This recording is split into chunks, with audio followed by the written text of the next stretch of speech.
안녕하세요. 오늘은 대전의 신탁공매로 낙찰받은 아파트에 대해 이야기를 해볼게요. 이 집은 사연이 있는 집이었는데요. 지금부터 저희가 낙찰받았던 대전의 한 아파트 이야기를 함께 보시죠. 저희가 신탁공매로 이 집을 낙찰받고 명도를 위해서 현관에 매물을 붙여놓았습니다. 경매와 달리 공매에는 인도명령 제도가 없어서 명도가 더 까다롭기 때문에 항상 명도 전에는 마음을 졸이게 되는데요. 1년 동안 관리비가 많이 밀려 있어 입찰 전부터 오랫동안 사람이 살지 않는 집이라는 것을 짐작할 수 있었습니다.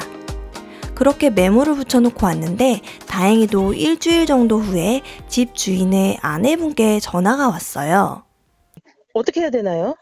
혹시 그 짐이 거기 남아 네, 있나요? 남아 있어서 지금 아, 저 짐을 치워야 되거든요. 네. 혹시 그러면 언제쯤 이사를 가실 수 있으실까요?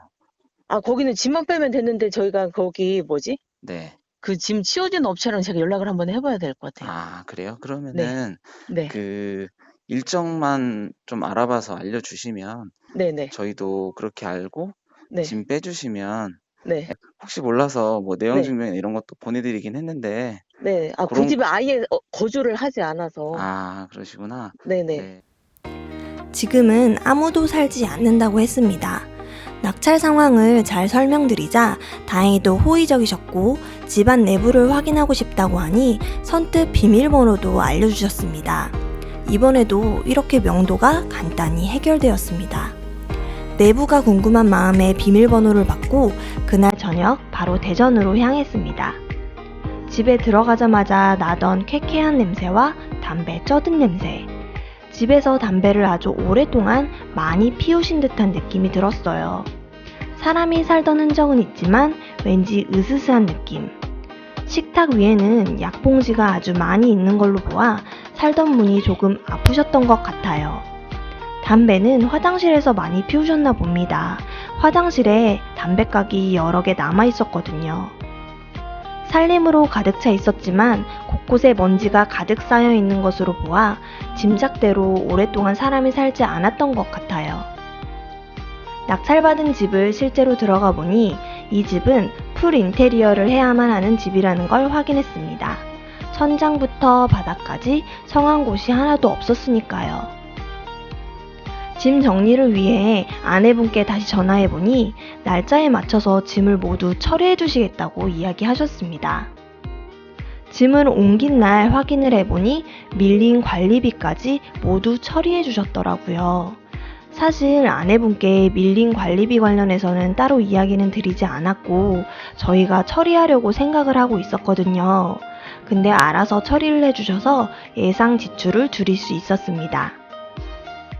어떤 사연이 있는 집일까 싶어 전화통화 후에 우연히 아내분의 카톡 사진을 보게 됐는데요.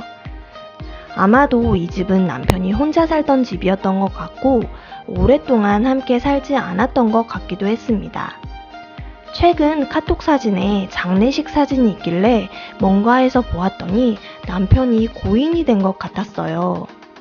메시지에 누구누구야 그동안 수고했어 잘가 라고 써 있었습니다. 여러분이라면 어떤 짐작이 가시나요? 저희의 짐작이 맞다면 집에 사시던 분이 어떤 이유인지는 모르겠지만 고인이 된 건 아닐까 하는 생각이 들었습니다. 경공매를 하다 보면 아무래도 이렇게 안타까운 사연을 접하는 경우가 종종 있더라고요.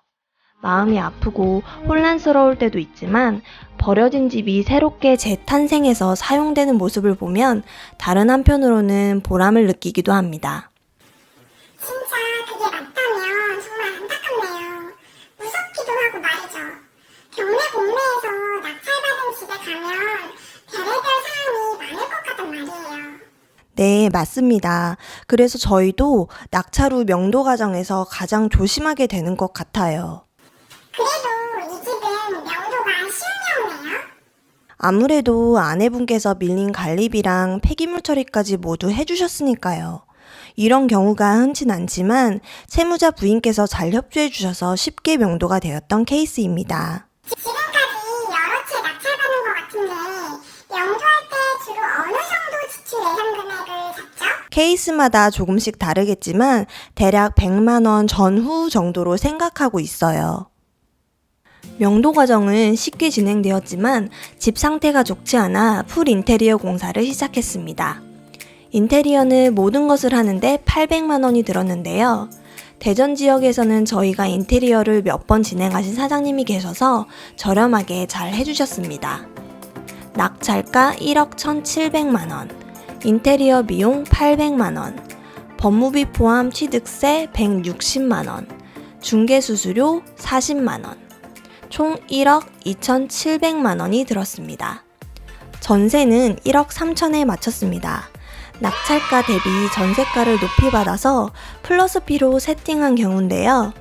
무대 비용을 포함해서 모두 1억 2,700만 원 정도 들었으니 300만 원 정도 플러스 P로 세팅이 되었습니다. 현재 21년 10월 기준 실거래가는 1억 8천만 원으로 세전 약 5,400만 원의 순자산이 증가했습니다. 플러스 P라 수익률은 계산이 안 되지만 현재 가격으로 2년 뒤 양도했을 경우 3천만 원 정도의 수익이 예상됩니다.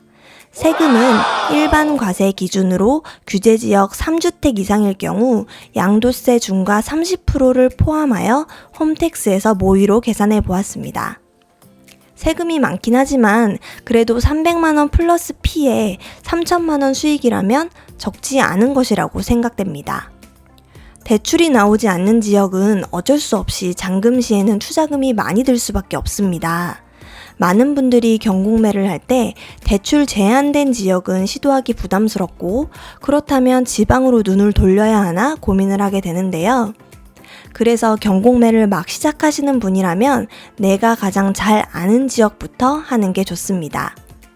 대전은 저희 부부가 잘 아는 지역이었고 그래서 확실히 임장을 가거나 지역 분석을 할 때 유리하게 작용했습니다.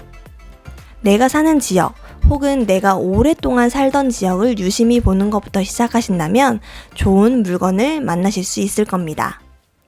오늘도 영상 끝까지 시청해주셔서 감사합니다. 구독과 좋아요는 큰 힘이 됩니다.